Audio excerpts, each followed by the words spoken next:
We never go out of style, we never go out of style. You long hair, slick back, white t-shirt, and I got a good girl face and a tight little skirt, and I got a crashing down. We can back. Gimana aku bisa bikin storytelling kalau aku nggak tahu gimana caranya dia bisa? Everybody wanna steal my girl. Everybody wanna take her heart away. Gotta be in a woman. I don't ever wanna see belongs to me.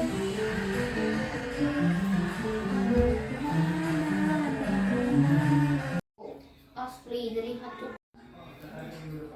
Lagu-lagu mereka aja laki banget. Serius? Lagi mau kau? Nggak mau. Guys, kasihan banget anak ini. Anak ini tuh dari tadi mau bikin konten, tapi dia nggak bisa. Cantiknya suaranya. Iya.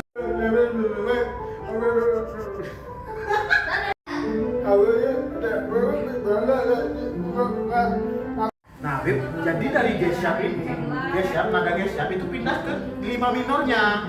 Nah, begitu. Bagaimana menurut Abib kan? Bener kan? Jadi sih, tapi kalau Gitu. C sharp mayo juga sama sih.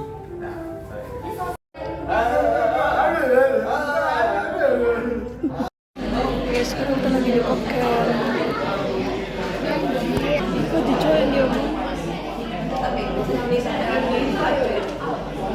Hai. Kami mau main. Oke.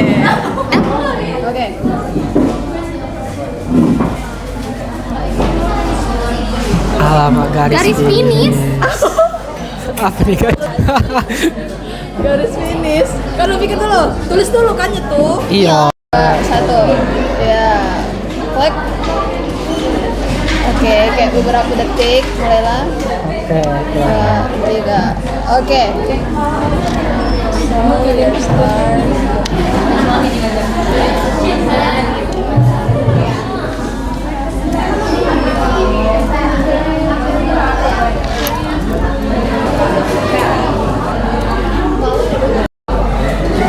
Garis finish. Tambah 30 detik. Jadi kita akan ngomong 1 menit 30 detik. Berarti Biar 1 menit 30. oke. Bicara terkait topik garis finish nih teman-teman. Kalau menurut pendapat aku sendiri itu setiap orang memiliki garis finish yang berbeda seiring berjalannya waktu. Jadi kalau misalnya kita pengen mematok garis finish kita terhadap orang lain itu kan memang tidak bisa nih. Jadi kita tuh nggak bisa membandingkan garis finish kita dengan orang lain seperti itu. Wah, cukup. Kau lagi nih? Kan itu cuma 30 detik. 1, 2, 3. Kalau menurut aku sendiri garis finish itu kan orang-orang banyak mengartikan garis finish itu sebagai tujuan akhir, dan kebanyakan orang-orang tuh kalau melakukan suatu proses yang dilihat duluan itu adalah garis finish. Sama kayak kalau kita lari pasti yang kita lihat duluan atau hal yang pengen kita sampai itu adalah garis finish. Nah, jadi menurut aku garis finish ini sendiri didefinisikan itu kayak tujuan akhir, dimana kamu tuh lebih terpaku ke apa yang ada di depan daripada prosesnya. Kalau menurut aku sendiri, kehidupan itu nggak ada garis finishnya. Kita tuh cukup punya garis finish itu kalau misalnya kita punya suatu pencapaian atau kita pengen ngadain suatu lomba atau pengen suatu hal. Tapi sebenarnya dalam hidup kita tuh nggak benar-benar ada titik terakhir. Terutama misalnya kita tuh cuma dapat di statusnya aja. Misalnya kalau kamu nikah atau dapetin seseorang, itu ya cuman kamu dapetin seseorang itu aja, bukan finish dari kehidupan. Tapi itu adalah ada part of cuman kayak statusnya aja gitu. Karena intinya ya hidup ini akan terus berjalan. Mati baru kamu berakhir. Hai. Ronde 2 guys. Ini alamak. Malam-malam musim panas. Coba versi bahasa Inggrisnya. Mana musim panas. Oh, summer Summer night. Mana naik apa maksudnya? Summer. Malam musim panas. lagi aja lah.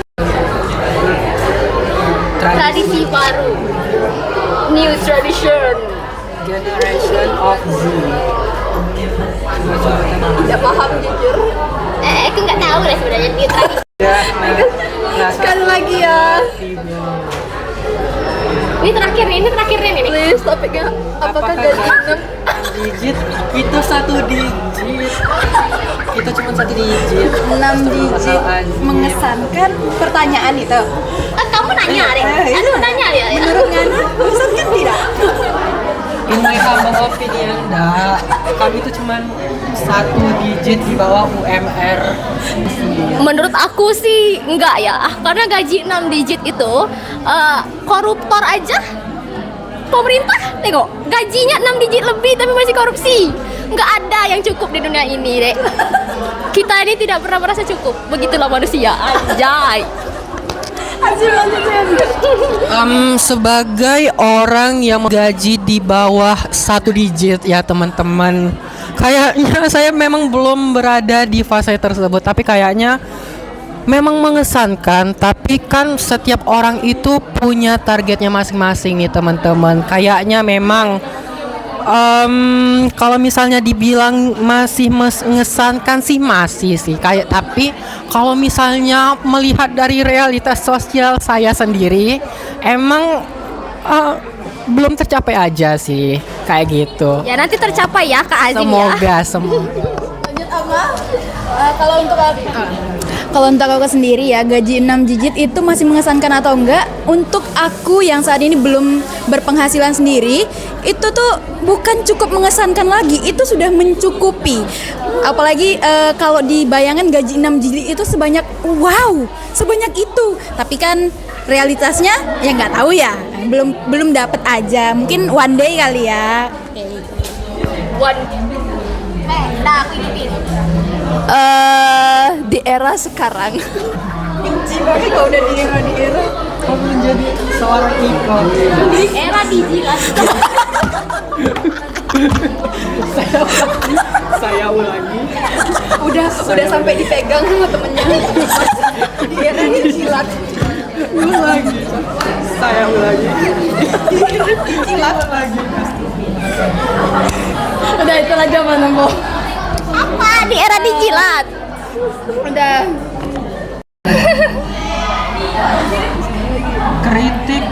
Kritiklah estetika hidup tertawa mencintai. Apa itu? Bentar. Gue estetika hidup tertawa dan mencintai. Kritiklah. Oke. Menurut aku sebenarnya nggak ada yang salah dengan kamu misalnya pengen hidup yang hidup, tertawa dan mencintai. Tapi yang salah adalah ketika misalnya hal itu tuh udah terlalu berlebihan atau terlalu kamu menjalani suatu kehidupan itu cuman karena kamu pengen hidup terlihat tertawa misalnya, atau kamu ingin sangat terlihat bahagia misalnya, sampai itu terkesan kayak cuman pura-pura atau topeng aja. So that's why I think that's not fair. Thanks.